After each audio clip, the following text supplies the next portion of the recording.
When we get overloaded and overstimulated or understimulated and tired, we can start to lose our natural sense of calm, purpose, and focus.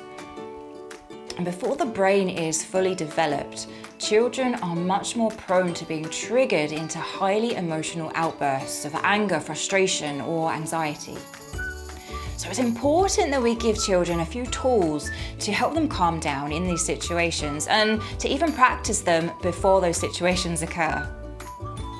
Then in time, they will start to recognize that strong emotion arising and know what to do to calm themselves down. Welcome to the Real Yoga for Kids show, where we teach and discuss ways to improve young lives with yoga.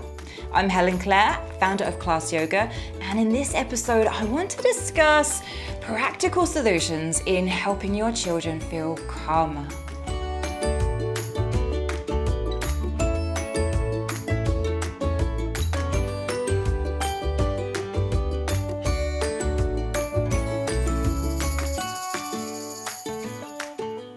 Yoga has this amazing ability to balance children's energy levels. I'll see some kids come in as high as kites and end up calm and relaxed at the end of a yoga session. Some will come in sluggish, resistant, tired, grumpy, upset, angry, all of those feelings that we get, and also end up calm and relaxed by the end of the yoga session. So how can we get them there? We need to start with movement. Our bodies naturally need to move, and sadly, many kids aren't moving their bodies enough. Now with yoga, every child, no matter their physical ability, can benefit, as everything can be adapted to meet their needs. Through movement, physical and emotional stress and tension gets released, meaning by the end of a well-constructed yoga class, they're almost always ready to rest and relax. Next comes the breath. We do it automatically, but as soon as we take our attention to our breathing, it becomes fuller and deeper.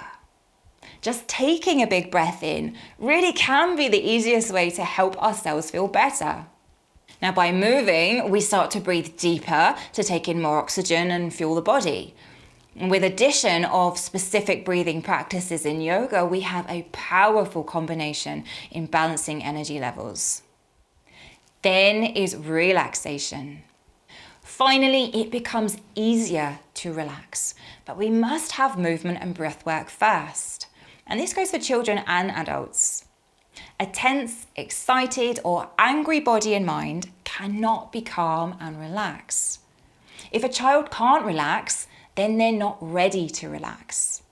When I teach and train others to teach yoga to children, I really emphasize the importance of constantly observing the state of the children and modifying the yoga to suit them best in that moment.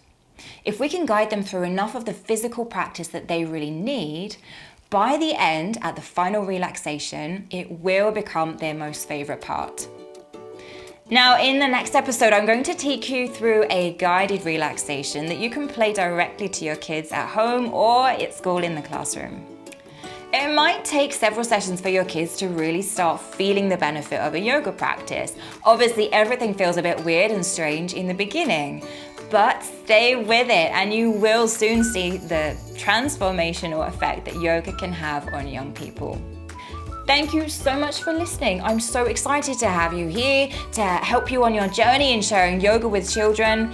So if you liked this episode, please subscribe, share it out with your friends, write me your thoughts, your questions, your comments down below. Leave us a podcast review. And also you might like to join our Real Yoga for Kids community group on Facebook. Find the link to that in our show notes.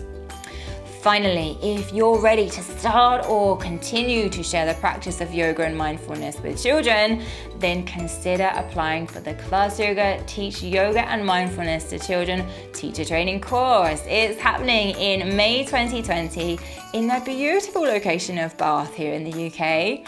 Go and find out all the details and apply at classyoga.com/tt. Thank you again for joining me, and I can't wait to see you next time.